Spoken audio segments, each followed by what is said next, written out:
But for real, you know what's the deal. 2021 is the year of the law. Authorities been taking down rappers back to back like a charged up 2015 Drizzy.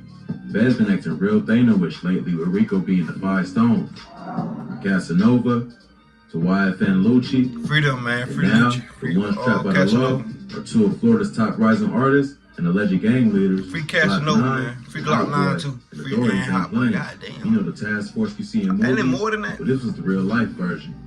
Both are facing the end of their careers and found guilty, and maybe that's why one tried to do the race before turning himself in. They all came under the special Operation X-Force, and we're gonna chop it up and break down the specifics of the Orlando-wide indictment that took down AFNF and 438, along with a smaller gang affiliate. We done vids dealing in depth with the beef between 2 of Florida's most dangerous gangs, Glokknine's AFNF The Army versus Hotboii's 438. I'll attach it in the description so you can check it out, because it breaks down their feud in detail. It's been admitted that Glokknine and Hotboii been bumping heads.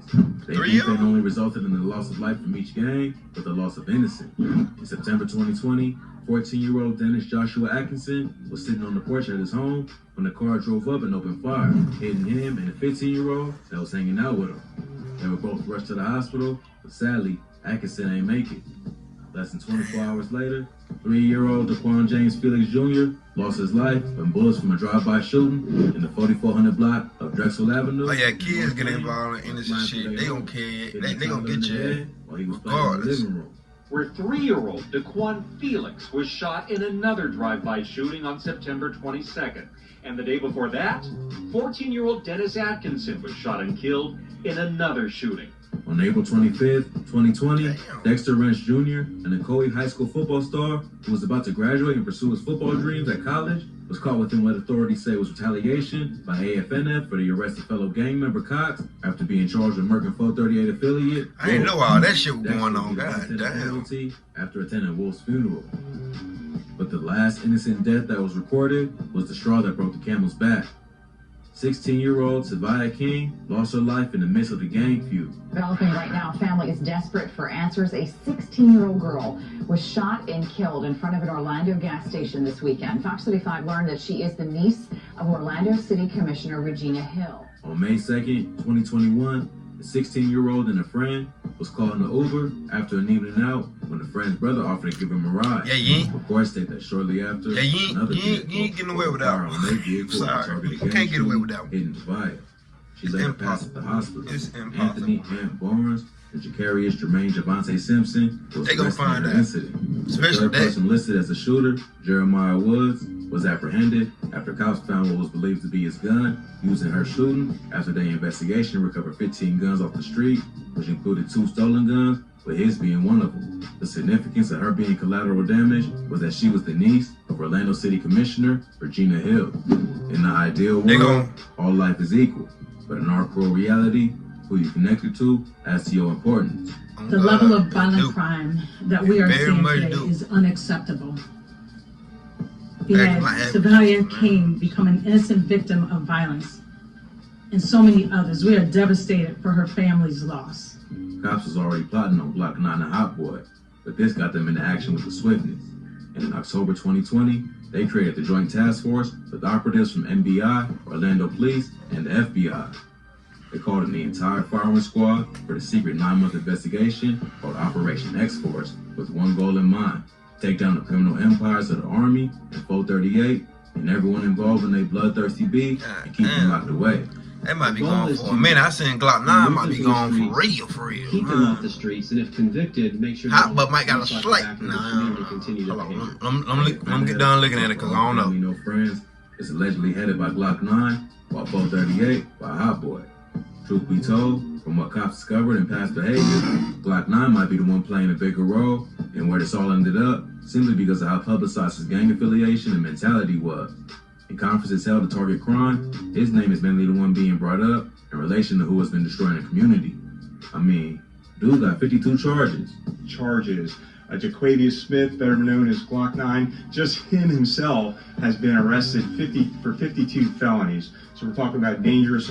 All the street shenanigans and countless lives affected was brought to an end. He ain't getting that. Revelation on July 2nd when the Orlando County Sheriff's Office shared that they have arrested most of the nearly 3 dozen suspects wanted on racketeering or trafficking charges after the 9-month investigation. Oh yeah, I remember they posted that. And They now posted how they that. talked about news That conference shit was that all followed, on Facebook, authorities would state Twitter, and all the that was shit. listed in order of most prominent bangers.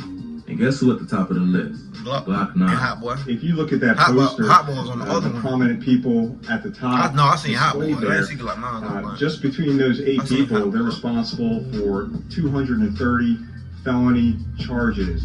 In fact, he was the first one to be apprehended back on June 21st and held on a $750,000 bond for racketeering and conspiracy to commit racketeering. Now when Hotboii seen that, crazy. He should have known that they would come for him charge, too. but I you ain't don't gonna believe that even the mighty Glokknine fell to the PPP loan scam. Yup, Vlad TV broke the news on the rapper getting got by police through wiretaps on his IG. Authorities wasn't lying when they said for the takedown, they was busting out new techniques and strategies. Actually afforded the Safe Streets Task Force of the FBI a unique opportunity to employ some techniques that we don't typically use. It was straight up flexing at how they outsmarted AFNF and 438. They've been on their bully vibes and cocky with it. Rightfully so, too. Faced with the evidence against them, Glokknine pleaded guilty. Police, look at y'all shit. Y'all are y'all rappers. They gonna look at y'all shit, dog. He opened a fraudulent bank account on April 16th to images of the loan application Glokknine DM'd to his friends on IG. Officers will follow up on their takedown, getting even more critical evidence to build their RICO charge for him and everyone tied to him, directly or indirectly. On a search warrant, Glokknine's crib was raided, and officers recovered 13 auto-sears, which is devices that can convert a semi-automatic gun like his favorite weapon, the Glock, to fully automatic. Jaquavia Smith was taken into custody. A search warrant was that's time. on his house. We found that's time. Y'all be hearing rappers talking about those switches. But you get caught with those switches for real. You ain't fuck around. You can't have them bitches for real. A firearm at his residence, much less. Oh, you can't even have that anyway. But I'm saying, you get caught with a switch, with a Glock, or anything. You can't have that bitch. That's bad time. But you go. And rivals into the hands of law enforcement. Operation X-Force was extensive, well premeditated, and perfectly executed. Better get the fuck on, nigga. There was also smaller fractions of AFNF and 438 like CKN and RCN, which we soon see lose members on their list of arrests. From vids detailing the beef before, the list has some of the highest ranked members of each gang. But Sean Williams, who was reported to be Hotboii's right hand and second in command at 438, was responsible for an AFNF affiliate's demise when they tried to catch him lacking at his Powers Ridge court home, but he was ready and willing to bring the smoke. Vanshawn Sands repeatedly questions why he's being arrested outside of the Florida Mall last month. Orange County deputies had a warrant because they say the second in command of the 438 gang shot and killed Jeremiah Robinson, an alleged member of a rival gang known in the streets as All Family, No Friends, or AFNF. In the gunfight, the AFNF soldier that fell due to a headshot was Jeremiah Robinson, aka AFNF Baby Joker. And this all started in July, they say. In a shooting on Powers Ridge Court, deputies say an armed gang member was shot and killed by a member of the rival 438 gang. Along with Fashawn was Joshua Caleb Holder, who was the driver in the vehicle of men that planned a stakeout outside the mall at Millennia, where an attempt on rival Glokknine's life was taken.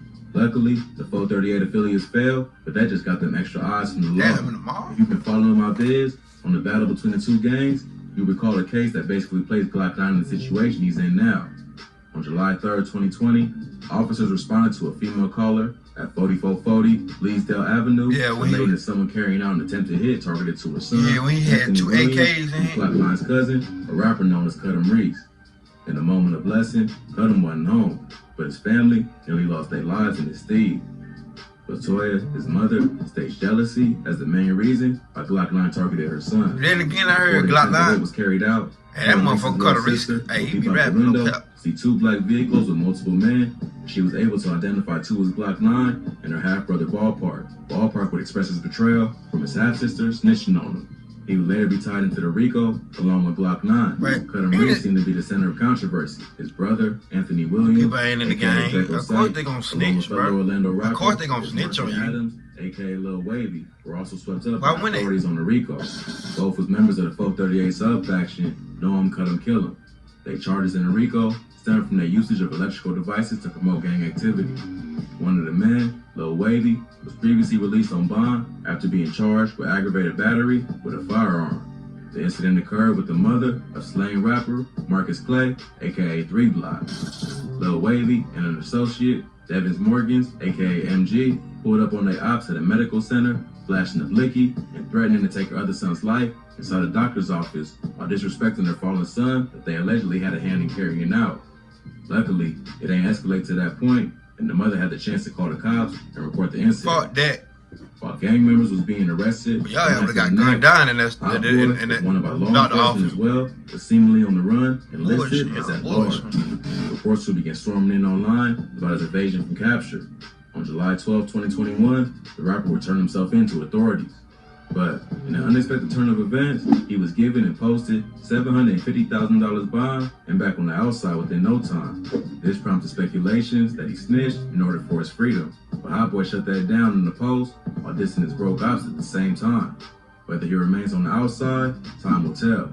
But sure enough, he at least has a ray of hope to possibly remain a free man. His rival Glokknine, however, is looking like he might just have to spend most or the rest of his life behind bars. On the back end, authorities are continuing to apply pressure, plotting to go after the gang's financial structure in their next. See all that shit right there? They gotta stop posting that. In the they coming gotta stop months, posting you that should shit, see bro. Several federal indictments coming out targeting. Let them bitches ain't real live props, so you can't show that they motherfucking props. They need to start showing them motherfucking gun. No gun gonna get you fucked up every time. Cause them folks be looking every time. Like every time you buy them folks look. And rappers don't be thinking that they be looking at them. That shit crazy though, dog. That being said, get a video, thumbs up, like, share, subscribe. See how motherfuckers on that video, man. Let's ride, man. Subscribe to my second channel, man. Let's ride.